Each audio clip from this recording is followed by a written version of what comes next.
سبحان الله وبحمده سبحان الله العظيم سبحان الله وبحمده سبحان الله العظيم سبحان الله وبحمده سبحان الله العظيم سبحان الله وبحمده.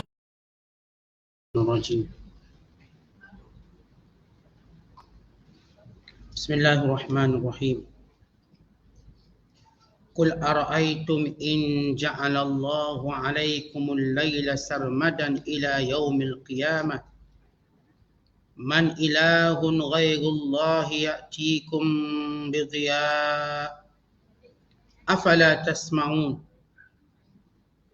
قل أرأيتم إن جعل الله عليكم النهار سرمدا إلى يوم القيامة من إله غير الله يأتيكم بليل تسكنون فيه أفلا تبصرون. ومن رحمته جعل لكم الليل والنهار لتسكنوا فيه ولتبتغوا من فضله ولعلكم تشكرون. ويوم يناديهم فيقول أين شركائي الذين كنتم تزعمون. ونزعنا من كل أمة شهيدا فقلنا هاتوا برهانكم فعلموا أن الحق لله وضل عنهم ما كانوا يفترون. إن قارون كان من قوم موسى فبغى عليهم وآتيناه من الكنوز ما إن مفاتحه لتنوء بالعصبة أولي القوة إذ قال له قومه لا تفرح إن الله لا يحب الفرحين وابتغ فيما آتاك الله الدار الآخرة ولا تنس نصيبك من الدنيا وأحسن كما أحسن الله إليك ولا تبغ الفساد في الأرض إن الله لا يحب المفسدين. قال إنما أوتيته على علم عندي أولم يعلم أن الله قد أهلك من قبله من القرون من هو أشد منه قوة وأكثر جمعا ولا يسأل عن ذنوبهم المجرمون. صدق الله العظيم. Katakanlah, bagaimana fikiran kamu jika Allah menjadikan malam kepada kamu tetap selama-lamanya hingga ke hari kiamat? Tuhan yang manakah yang lain dari Allah yang dapat membawakan cahaya yang menerangi kepada kamu? Maka mengapa kamu tidak mahu mendengar secara memahami dan menerima kebenaran? Katakanlah lagi, bagaimana fikiran kamu jika Allah menjadikan siang kepada kamu tetap selama-lamanya hingga ke hari kiamat? Tuhan yang manakah yang lain dari Allah yang dapat membawakan malam kepada kamu untuk kamu berehat padanya? Maka mengapa kamu tidak mahu melihat dalil-dalil dan bukti keesaan dan kekuasaan Allah? Dan di antara rahmat pemberiannya yang menjadikan untuk kamu malam dan siang silih berganti, supaya kamu berehat padanya dan supaya kamu berusaha mencari rezeki dari limpah kurnianya, dan juga supaya kamu bersyukur. Dan ingatlah, pada hari kiamat Allah akan menyeru mereka lalu bertanya, Mana dia sekutu-sekutuku yang kamu sifatkan mereka menjadi Tuhan dan dapat memberikan pertolongan. Dan pada hari itu kami keluarkan dari tiap-tiap umat seorang saksi. Lalu kami katakan kepada golongan yang kafir, bawalah keterangan dan bukti kebenaran kamu. Maka pada saat itu mengetahuilah mereka bahawa kebenaran hak ketuhanan itu tertentu bagi Allah. Dan dengan itu hilang lenyaplah dari mereka apa yang mereka ada-adakan secara dusta dahulu. Sesungguhnya Qarun adalah ia dari kaum Nabi Musa. Kemudian ia berlaku sombong dan zalim terhadap mereka. Dan kami telah mengurniakannya dari berbagai-bagai jenis kekayaan yang anak-anak kuncinya menjadi beban yang sungguh berat untuk dipikul oleh sebilangan orang yang kuat sasa. Ia berlaku sombong tak kala kaumnya berkata kepadanya, janganlah engkau bermegah-megah dengan kekayaanmu. Sesungguhnya Allah tidak suka kepada orang-orang yang bermegah-megah seperti lagakmu itu. Dan tuntutlah dengan harta kekayaan yang telah dikurniakan Allah kepadamu akan pahala dan kebahagiaan hari akhirat. Dan janganlah engkau melupakan bahagianmu, keperluan dan bekalanmu dari dunia. Dan berbuat baiklah kepada hamba-hamba Allah, sebagaimana Allah berbuat baik kepadamu dengan pemberian nikmatnya yang melimpah-limpah. Dan janganlah engkau melakukan kerosakan di muka bumi. Sesungguhnya Allah tidak suka kepada orang yang berbuat kerosakan. Qarun menjawab dengan sombongnya, aku diberikan harta kekayaan ini hanyalah disebabkan pengetahuan dan kepandaian yang ada padaku. Kalaulah Qarun bijak pandai, tidakkah ia mengetahui dan pandai memahami bahawa Allah telah membinasakan sebelumnya dari umat-umat yang telah lalu orang-orang yang lebih kuat daripadanya dan lebih banyak mengumpulkan harta kekayaan? Dan ingatlah, orang-orang yang berdosa bila mereka diseksa tidak lagi ditanya tentang dosa mereka, kerana Allah sedia mengetahuinya. Masih lagi kita berada dalam penafsiran surah Al-Qasas, surah yang ke-28 pada juzuk yang ke-20, bermula ayat 71 sehingga ayat 78. Ayat-ayat yang kita bacakan ini menceritakan tentang dalil-dalil ketuhanan dan kekuasaan Allah SWT. Dan juga menyebut tentang rahmat Allah Ta'ala kepada hamba-hambanya dengan nikmat yang diberikan. Kemudian Allah Ta'ala menceritakan tentang dialog yang berlaku pada hari kiamat kelak terhadap orang-orang yang menyekutukan Allah, yang menyembah selain daripada Allah, yang menjadikan berhala-berhala sebagai patung, sebagai Tuhan dan sembahan. Dan demikian juga ayat yang kita bacakan ini menceritakan satu contoh golongan yang akan menyesal di hari akhirat kelak. Itu golongan yang sombong dengan harta bendanya. Seolah-olah Allah Ta'ala nak beritahu di antara sebab kekufuran itu ialah harta benda. Kelalaian disebabkan harta benda, kesibukan menghimpunkan harta benda, dan terpedaya dengan sifat harta benda yang menganggapnya kekal selamanya. Lalu Allah memberi contoh seorang lelaki yang binasa yang bernama Qarun. Bagaimana kesombongannya dan bagaimana kekayaannya. Bagaimana kekayaannya dan bagaimana kesombongannya. Dan bagaimana nasihat-nasihat orang-orang baik kepadanya yang tidak dipedulikan, yang berakhir dengan kebinasaan dan kehancuran. Kalau sebelum ini ayat-ayat yang kita baca menceritakan tentang dialog Allah Ta'ala dengan orang-orang kafir.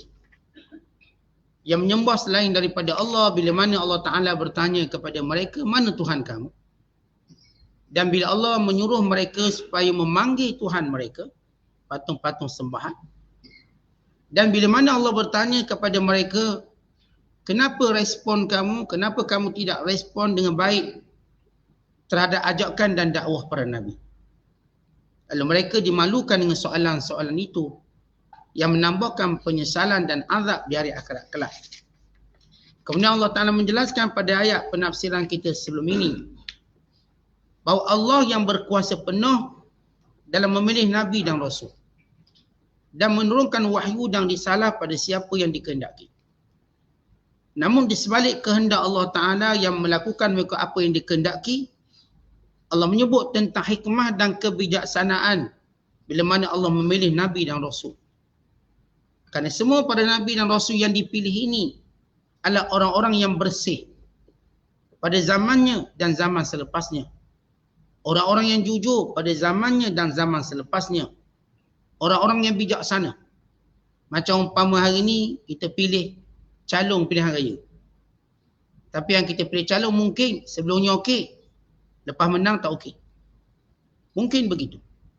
Tetapi calon-calon Rasul ini ataupun pelantikan Rasul ini, maha bijaksana Allah dalam memilih mereka kerana mereka ialah orang-orang yang memang terpilih dan terpuji. Yang tidak ada langsung kecacatan pada mereka. Wa imma kecacatan pada akhlak mereka yang diteras dalam dakwah. Demikian juga kecacatan pada fizikal mereka. Dan Allah yang esa, yang patut dipuji di dunia dan di akhirat. Dan Allah yang menentukannya dan di sisi Allah apa yang muktamad. Maka pada ayat yang kita nak tafsirkan pada malam ini, untuk menceritakan tentang dalil-dalil kekuasaan Allah. Dia dah sebut dulu tentang bagaimana Allah yang memilih Nabi dan Rasul. Dan Allah yang layak dipuji di dunia dan di akhirat. Allah yang menentukan hukum mengikut apa yang Allah kehendaki. Dan semua manusia akan kembali pada Allah. Maka Allah menyebut dalil yang mudah. Allah berfirman, Kul, katakanlah wahai Muhammad kepada hamba-hambaku, Ara'aitum, apa pandanganmu? Apa katamu? Apa jawapan? In ja'alallahu alaikumul laila sarmadan. Kalau sekiranya Allah menjadikan malam ini berterusan. Sarmadan, yang ini berterusan. Ila yaumil qiyamah, sehingga hari kiamat. Kalau Allah nak jadikan malam ini berterusan sampai hari kiamat, maka tanya Allah, Man ilahun ghairullah ya'tikum bidhiya. Siapa yang selain Allah yang boleh mendatangkan cahaya mataharinya? Atau dengan bahasa mudah, siangnya. Kalau Allah jadikan malam ini berterusan sampai hari kiamat, siapa yang mampu mengubah ketentuan Allah? Lalu mengadakan malam, mengadakan siang hari. Maka tidak ada yang mampu. Afala tasma'un, tidakkah kamu mendengar? Maksudnya tidakkah kamu mengetahui dengan ilmu yang yakin bahawa di antara nikmat Allah yang sentiasa berlangsung setiap hari kepada kamu ialah Allah memberikan kepada kamu nikmat malam. Dan demikian juga nikmat siang. Nikmat malam untuk kamu berehat. Nikmat siang untuk kamu mencari rezeki. Tetapi apa pandanganmu kalau Allah jadikan malam senantiasa sampailah hari kiamat? Siapa yang boleh mendatangkan siang? Siapa yang boleh? Siapa yang berkuasa? Apakah patung-patung kamu itu boleh berkuasa untuk mendatangkan siang sesudah Allah menjadikannya malam? Atau sebaliknya? Maka ini pertanyaan yang melemahkan untuk dan menunjukkan tentang betapa naifnya berhala yang mereka sembah. Lemahnya berhala-berhala yang mereka sembah. Dan sekutu-sekutu yang mereka jadikan Tuhan. Sebab itu Allah kata, Afala tasma'un, tidakkah kamu mendengar dengan tadabbur, memahaminya, untuk kamu meninggalkan kesyirikan? Kemudian kata Allah, Kul, katakan lagi wahai Muhammad, Ara'aitum, apa pandanganmu? In ja'alallahu alaikumun nahara sarmadan, kalau sekiranya Allah menjadikan siang selama-lamanya. Ila yaumil qiyamah, sampai hari kiamat. Man ilahun ghairullah ya'tikum bilailin taskununa fi. Siapakah Tuhan selain Allah yang boleh mendatangkan malam yang kamu boleh berehat padanya? Afala tubsirun? Tidakkah kamu memerhatikannya? Tidakkah kamu mengetahui silapnya kamu mensyirikkan Allah? Patung yang kamu tengok, apa sahaja yang kamu syirikkan ini tidak pernah mampu untuk menguasai siang dan malam, apatah lagi menciptakannya. Bahkan kalau Allah nak jadikan malam tu panjang, Allah boleh buat. Dan Allah Ta'ala telah tunjukkan contohnya. Kita di kutub utara, kita di kutub selatan. Ini sebagai contoh. Tapi Allah menjadikan ia cuma satu tempat yang jauh. Yang manusia ada pilihan untuk berada di tempat yang malam dan siangnya silih berganti. Tapi yang Allah sebut ini pun sudah diciptakan oleh Allah. Ada tempat yang siangnya berbulan-bulan. Ada tempat yang malamnya berbulan-bulan. Sebagai satu contoh. Yang kebanyakan tempat manusia duduk ini berlaku pertukaran malam dan siang sebagai satu rahmat. Maka kata Allah, kalau Allah jadikan semua bumi macam tu, semua masa macam tu, apa katamu, apa pandanganmu? Apakah berhala-berhala itu mampu mengubahnya? Kata Allah, wa min rahmatihi, bahkan di antara tanda rahmat Allah, ja'ala lakumul laila wan nahar, menjadikan malam dan siang silih berganti. Litaskunu fi, untuk kamu berehat padanya. Walitabtagu min fadlihi, dan untuk kamu mencari rezeki padanya. Wala'allakum tashkurun, dan untuk kamu bersyukur pada Allah. Allah sebut, apakah hikmah kejadian malam siang? Supaya pada malam hari kamu boleh rehat. Dan waktu paling baik untuk berehat malam hari, tidur, santai dengan keluarga. Dan waktu paling baik mencari rezeki siang hari. Paling baik sekali. Kerana tubuh cergas, kuat. Kerana pada waktu itu kita bertenaga. Dan kemudian Allah menyebut antara sebabnya ialah supaya kamu bersyukur. Kenapa syukur? Dengan kejadian malam dan siang ini, ya malam boleh rehat, siang boleh cari rezeki. Kemudian untuk kamu bersyukur. Untuk kamu lihat inilah nikmat Allah. Di sebalik kejadian malam dan siang itu, ada banyak lagi nikmat lain yang kamu tak ketahui. Banyak nikmat-nikmat yang lain. Maka di sini Allah Ta'ala nak tunjukkan bahawa kuasa untuk menjaga alam ini milik Allah mutlak. Tidak dicapai oleh berhala-berhala dan sekutu Allah. Ni patung-patung, ni semua lain pada Allah, tak mampu mencapai tentang hal ini. Kerana perubahan malam dan siang ini hak mutlak Allah. Dan sifat malam dan siang yang Allah Ta'ala jadikan. Maka di sini Allah Ta'ala memerintahkan seluruh manusia untuk memerhatikan segala nikmat yang datang setiap hari, malam, siang, untuk manusia bersyukur setiap hari atas nikmat yang Allah Ta'ala berikan. Bayangkan kalau Allah jadikan siang, maka semua kita penat. Kerana sentiasa kena bekerja. Bahkan kita tak mampu berehat dengan sebenarnya.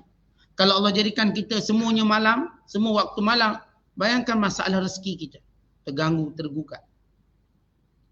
Maka kedua-dua waktu ini untuk menunjukkan keserasian fitrah manusia. Malam serasi fitrah manusia rehat. Itu sunnatullah. Siang fitrah manusia serasi untuk bekerja.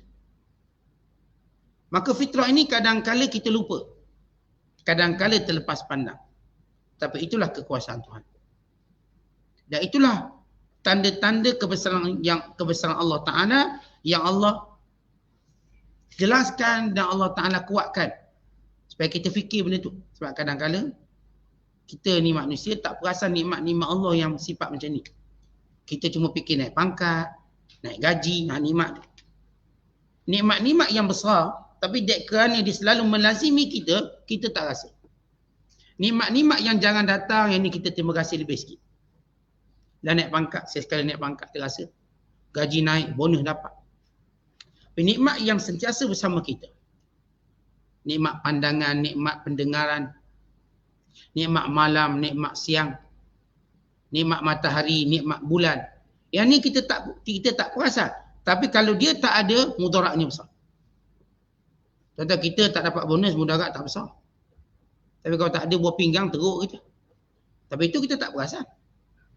Kita tuan-tuan tak naik gaji, mudarat tak besar. Tapi kalau tak ada mata, mudarat besar. Kita tuan-tuan sekalian, kalau tak banyak dapat rezeki, mudarat dia tak besar. Tapi kalau sekiranya berlaku kecacatan pada panca indera kita, mudarat dia besar. Bangun pagi tak boleh jalan. Bangun pagi badan kita mula lemah. Saraf kita mula tak kuat. Bukankah itu satu nikmat besar? Tapi orang tak tahu. Orang tak sedar. Sehingga dia hilang. Banyak nikmat besar kita terlepas pandang. Termasuk nikmat ini. Malam dan siang orang terlepas pandang. Orang tak nampak apa pun nikmat malam dan siang. Mereka cuma nampak nikmat kerja. Mereka cuma nampak nikmat main, nikmat berhibur. Ni malam dan siang satu nikmat. Kerana ia akan terhenti pada hari kiamat. Kata bila berlaku sahaja kiamat, tak ada lagi istilah malam dan siang. Tak ada. Istilah siang sudah tidak wujud, istilah malam tidak wujud. Ia merupakan satu masa. Yang dinamakan sebagai hari kiamat, Yaumul Qiyamah. Dia bukan Yaumul Ahad, bukan Yaumul Isnin, bukan Yaumul Thulatha, bukan Yaumul Arbi'ah. Dia bukan Ahad, bukan Isnin, bukan Selasa, bukan Rabu, bukan Khamis. Bukan hari-hari macam hari kita. Bukan malam macam malam kita. Ia adalah hari kiamat namanya. Yang tidak punya tempoh 24 jam, seminggu, sebulan, setahun, tidak. Dia satu waktu je. Kerana itu kita perhatikan, bila Allah sebut ayat yang kita bacakan, kalau Allah nak jadikan malam sampai kiamat, siang sampai kiamat, menunjukkan malam dan siang akan berhenti bila kiamat. Tak ada lagi istilah malam. Tak ada lagi istilah siang. Ia adalah istilah masa atau hari kiamat. Bukan siang, bukan. Disebut hari kiamat. Kerana tadi tidak ada fungsi matahari dan bulan yang menjadi fungsi siang dan malam. Kita akan kata siang, mesti ada matahari. Ada matahari lah. Kalaupun dia terlindung, matahari ada. Kalau malam, mesti ada bulan. Dia terlindung atau nampak itu hal lain, tapi ada bulan. Tak ada orang kata bila nampak matahari, ini tanda malam. Kenapa ada matahari? Tidak, ia siang. Walau gelap macam mana pun kita ini waktu matahari ada. Tetapi pada hari kiamat kelak tidak ada peranan matahari dan bulan dalam menentukan masa, dalam menentukan tempoh. Ia waktu yang tetap yang Allah Ta'ala tetapkan. Yang Allah Ta'ala jadikan sebagai satu masa sahaja. Supaya manusia tidak lagi berharap bahawa ia akan berakhir. Contoh bila kita ada siang malam, kita berharap dia akan berakhir. Nanti siang ni habislah, datang malam pula. Nanti malam, esok subuh, selesai malam. Kiamat tak ada siang, tak ada malam supaya kita tahu dia tak berakhir. Tidak kepada ahli nikmat yang tidak berakhir nikmatnya. Tidak juga kepada orang yang mendapat azab tidak akan berakhir azabnya. Kita kat dunia ni, kita pasti bila berada dalam keadaan susah, tak apalah susah sekejap, nanti senanglah kita. Kita akan fikir macam ni. Tak apalah siangnya, tapi malam okeylah. Anak saya ni start dia buat hal malam dia. Siang okeylah tu. Ibu-ibu yang anak-anaknya menangis malam hari, dia berharap datang siang cepat sebab biasa siang anak dia diam. Orang-orang yang mungkin ada masalah siang hari, kerana kerja berat, dia pun mengharapkan datangnya malam. Nanti datang malam rehatlah saya. Ni tunggu jam nak berhenti kerja, nak rehat. Semua kita mengharapkan pertukaran malam dan siang sebagai waktu untuk rehat dan mengakhiri penderitaan, mengakhiri penantian atau mengharapkan sesuatu yang baru. Jadi tak sabar saya tunggu esok ni. Kenapa? Sebab esok ni saya nak pergi sini. Tak sabar tunggu esok. Lalu kita pun tidur cepat-cepat. Supaya kita cepat esok. Gembira. Umpama contoh macam saya kata bila esok hari raya. Oh tak sabar nak esok raya ni. Tapi tidak berlaku pada kiamat. Kenapa dia tak ada hari, tak ada orang malam tunggu siang atau siang tunggu malam. Ia satu waktu. Maka di sini ada malam dan siang sebagai satu peluang. Sebagai satu nikmat. Sebagai satu tanda kebesaran Allah. Sebagai satu rahmat Allah pada kita. Malam dan siang. Bukan Allah menawarkan taubat pada siang dan malam. Allah Ta'ala berfirman, wahai orang yang melakukan kejahatan pada siang hari, bertaubatlah. Allah membentangkan pengampunannya pada siang hari. Yang buat maksiat malam hari, Allah bentangkan keampunannya pada siang hari. Yang buat maksiat pada siang hari, Allah membentangkan keampunannya pada malam hari. Supaya mereka melihat malam dan siang peluang. Kadang-kadang kita tak insaf siang, kita insaf malam. Kadang-kadang kita tak insaf malam, esok kita insaf. Maka perubahan waktu ini mungkin satu rahmat pada kita. Maka kemudian kata Allah sesudah menyebut nikmat. Yang saya katakan nikmat yang kita terlepas pandang, dia besar. Sama sebagaimana nikmat di tubuh badan kita terlepas pandang tapi dia besar. Kerana manusia cuma bersyukur dengan nikmat-nikmat kecil kat luar. Nikmat kecil kat luar nampak sungguh. Yang kat dalam ni tak nampak. Jantung dia bergerak, tak nampak. Ini darahnya bergerak, dia tak nampak. Saraf-sarafnya berfungsi baik, dia tak nampak. Dia nampak duit tak ada. Tu dia nampak. Dia nampak. Maka putus asa. Yang dia nampak suami dia balik lewat kerja, dia pun marah. Yang dia nampak isteri dia yang masalah itu dan ini. Dia tak nampak nikmat. Tuan-tuan, manusia ni kalau dia melihat nikmat dalaman ini dan nikmat yang menjadi kebiasaannya ini, maka dia tak akan mengeluh dengan apapun kesusahan dunia. Kalau dia nampak. Kalau kita tahulah nikmat malam ni, nikmat siang, kita tak mengeluh pada benda yang kita tak dapat. Sebab besar nikmat malam ni. Besar nikmat siang. Kemudian sesudah Allah menyebut nikmat, maka Allah bercerita tentang apa yang berlaku pada hari kiamat. Seolah nak beritahu. Ingat, nikmat ini akan ditanya. Wa yawma yunadihim, pada hari Allah menyeru mereka. Fayaqul, dan Allah berkata, aina syuraka iyalladzina kuntum tazumun. Mana dia sekutu-sekutu, sembahan-sembahan selain aku yang kamu dakwa-dakwa itu. Kebanyakan para ulama tafsir menyatakan bahawa yang bercakap dengan orang kafir ini bukan Allah Ta'ala, tetapi malaikat.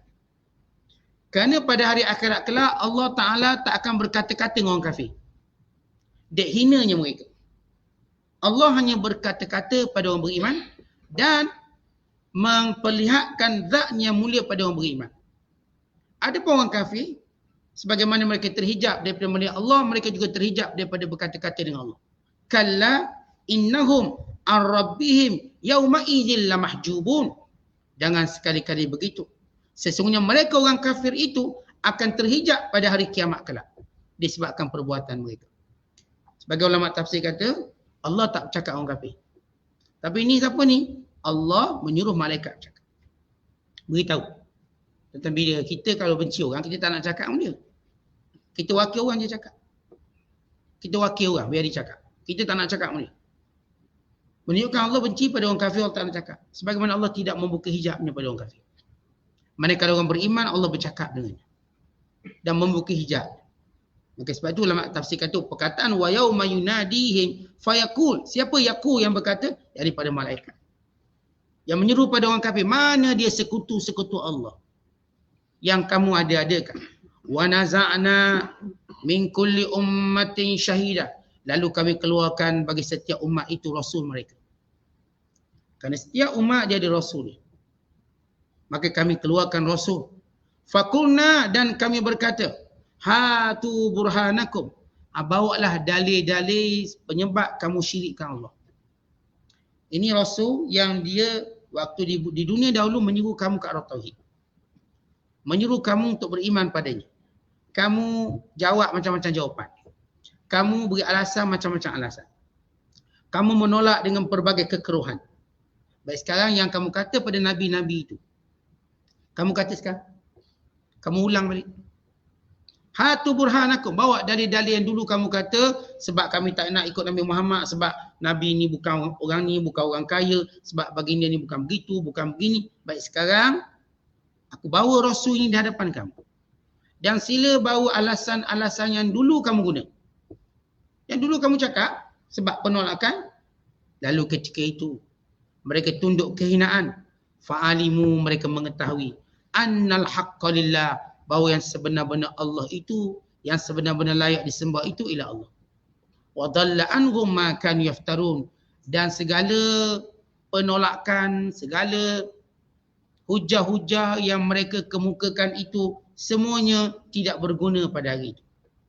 Kata bila kita dah cerita tentang bagaimana orang-orang kafir sepanjang zaman, baik sejak zaman Nabi Nuh AS sampailah pada zaman Nabi Muhammad SAW, mereka sentiasa ada kerenah-kerenah ataupun ada, kita katakan, sebab-sebab penolakan mereka.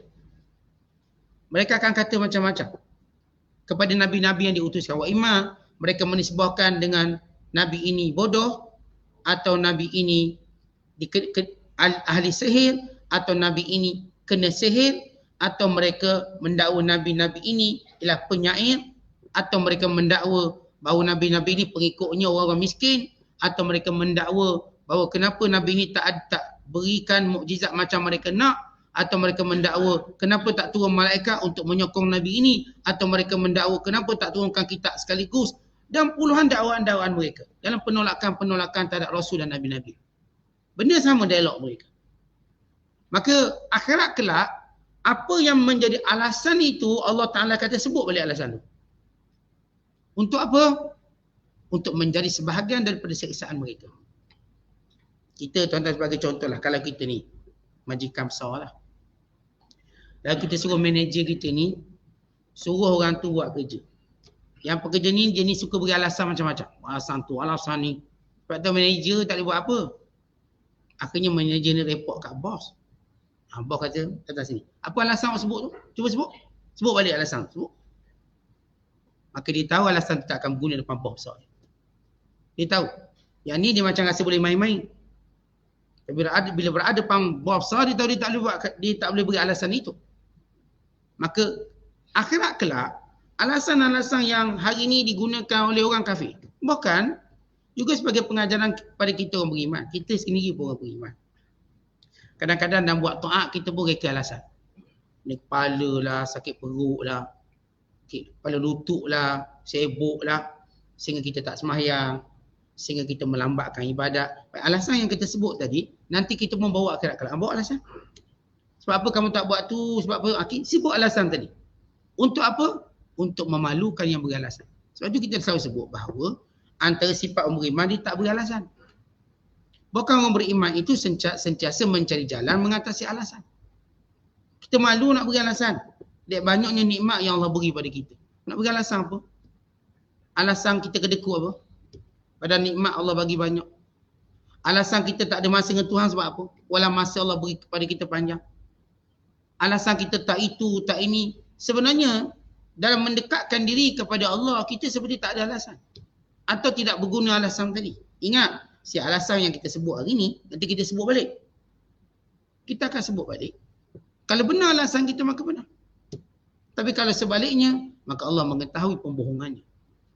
Sebab itu bila Allah selalu sebut dalam ayat, dalam banyak ayat, innallaha alimun bizatis sudur, Allah Ta'ala mengetahui apa yang terkandung dan tersimpan dalam dada-dada kamu.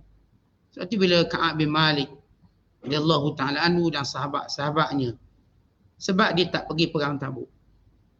Ketika mana orang munafik beri alasan macam-macam. Yang ni beri alasan sakit, ni beri alasan isteri tak ada orang jaga, anak tak ada orang jaga. Ini beri alasan sibuk, ini beri alasan sebab tak tahu, tak perasan, tak ada orang ajak, macam-macam alasan. Maka tiba giliran Ka'ab bin Malik. Maka Nabi SAW melihat dari jauh dan Nabi tersenyum. Apakah dia akan mengikuti watak-watak munafik? Atau dia bersifat benar sebagai orang beriman? Lalu kata Ka'ab bin Malik, ya Rasulullah, kalau aku beri alasan tu, alasan ni, aku boleh beri alasan. Tapi kelak Allah akan bongkarkan penipuan aku. Tak di dunia akhirat. Maka aku nak cakap benar ya Rasulullah, memang aku malas. Tu cakap benar malas. Orang munafik dia tak kata malas. Dia beri alasan macam-macam. Biar nampak indah sebab dia tidak pergi perang. Tapi orang beriman tahu bahawa itu kesilapan dia. Maka dia berkata saya malas. Maka saya sedia menerima hukumannya. Maka Rasulullah menghukumnya di pulau tidak bercakap selama 50 hari. Mula-mula 40 hari, kemudian tambah lagi 10 hari. Jadi 50 hari. Tak boleh bercakap, tak boleh beri salat. Isteri pun kena balik kampung, jangan layang suami itu. Bagi hukuman pada mereka. Dan mereka redha. Mereka redha dan mereka tahu itu kesalahan mereka. Ada sebagian sahabat bila mereka tahu mereka buat kesalahan, itu Abu Lubabah, diikat dirinya dekat tiang, kat Raudah. Kita kalau pergi Raudah ada satu tiang nama tiang Abu Lubabah. Tiang tu sebab Abu Lubabah ikat diri dia sebab dia buat satu kesalahan. Dia kata aku tak akan buka ikatan ni melainkan Rasulullah yang buka dan Rasulullah maafkan aku. Dia kalau nak beri alasan, banyak beri alasan. Kita kan bila buat salah, alasan dah bertimbung ni ada ni. Supaya kita tak dimarahi atau kita tak dicela walaupun sebenarnya kita silap. Maka Abu Lubabah ikat dirinya dekat tiang, dia kata demi Allah, jangan siapa pun membukanya melainkan Rasulullah yang buka dan menerima taubat aku. Okey, berhari kena ikat. Biarkan dengan lapar, dengan dahaga. Kerana hukuman untuk dia. Sehingga Nabi SAW membebaskannya dari ikatan tersebut. sehingga dikenali sebagai tiang taubat Abu Lubabah radhiyallahu taala anhu. Kerana membocorkan rahsia yang Rasul kata jangan bocor. Silap cakap. Apa dia silap cakap? Ketika mana Bani Quraizah yang melakukan pengkhianatan pada Rasulullah. Khianat dalam perang Khandaq. Maka bila kepungan berakhir, musyrikin Mekah balik ke Mekah, Yahudi Bani Quraizah tahu mereka akan dihukum sebagai pengkhianat negara. Mereka bimbang. Oleh kerana mereka dulu baik dengan Abu Lubabah. Mereka tanya agak-agak apa hukumannya. Lalu Abu Lubabah bagi syarat. Mati. Maka mereka terus takut dan mereka tidak mahu Rasulullah menjadi hakim. Dengan harapan mereka dapat elak hukuman kematian. Lalu mereka kata kami tak akan terima hukuman Muhammad, tetapi kami nak terima hukuman Sa'ad bin Mu'az. Yahudi Quraizah minta satu, minta rayuan, boleh tak? Wahai Muhammad, bukan kamu yang hukum kami sebab kami khianat. Kami nak orang lain. Sebab apa? Sebab waktu ditanya Abu Lubabah, agak-agak Rasulullah akan hukum apa? Abu Lubabah bocorkan rahsia bagi syarat ni. Isyarat je. Ni. Yang kita sebut ni je. Mati. Tapi itu bocor rahsia. Sehingga Yahudi Quraizah mahu yang menghakimi pengkhianatan mereka bukan Nabi Muhammad SAW. Tapi Sa'ad bin Mu'az. Nabi kata tak apa. Mereka berharap Sa'ad bin Mu'az mungkin tak akan hukum bunuh. Mungkin hukum ringan sikit. Itu harapan mereka. Tapi Sa'ad bin Mu'az berhukum dengan hukum langit. Allah ilhamkan yang hukum yang betul. Lelaki di kalangan mereka dibunuh. Wanita dan kanak-kanak ditawan. Abu Lubabah dia menyesal sebab bocor rahsia. Maka dia ikat dirinya kat tiang. Sehingga Rasulullah maafkan dia. Padahal bagi syarat je, bukan cakap banyak. Kerana rahsia itu penting, dijaga. Jadi sini melihat bagaimana orang beriman. Bukan jenis orang yang cari alasan bahkan mereka bersedia dihukum. Kalau kita cari alasan, jadi orang tak boleh rawat penyakit kita tu. Cuba beritahu agak-agak sebab apa tak nak pergi kuliah. Malah, senang cerita. Kita boleh beritahu obat dia. Ni tak usah anak nak itu. Ni anak mak tua pula nak buat macam tu. Ini tak beri alasan betul apa. Sebenarnya saya malas. Cakap betul-betul. Kita boleh rawat. Kalau beri alasan, kita tak boleh rawat. Sama kita jumpa doktor, kita tak cakap betul, doktor tak rawat. Sebab kerja doktor dia bagi ubat. Nak sembuhkan kita. Kalau kita duk kona sana, kona tak nak beritahu benar, yang benar, maka kita tak mampu dirawat. Dan kerja para ulama pula rawat hati kita, rawat sifat malas kita, lemah semangat kita, beritahu. Supaya kita dapat rawat betul. Lebih duk kona sana, okay? Tak jumpa jalan, sesak seorang-seorang. Itu sebagai satu perbandingan. Contoh. Bagaimana para sahabat Ridwanullahi alaihim ajma'in, mereka tak beri alasan. Kalau memang mereka tu buat salah, mereka ngaku terus. Tak payah nak selamatkan diri, nak cover dengan alasan. Kerana mereka tahu Rasulullah akan merawat mereka. Rasulullah akan membetulkan mereka. Kalau mereka berbohong dengan Rasulullah, mereka rugi. Sebab mereka akan kekal dengan alasan tersebut. Betul ada seorang lelaki. Waktu mana dia makan tangan kanan, dia makan tangan kiri. Kata Nabi SAW, makan tangan kanan. Dia macam tak boleh terima, Rasulullah tegur. Lalu dia pun mula berbohong. Ya Rasulullah, dia kata tangan kiri, tangan kanan saya ni tak sihat. Tu makan tangan kiri.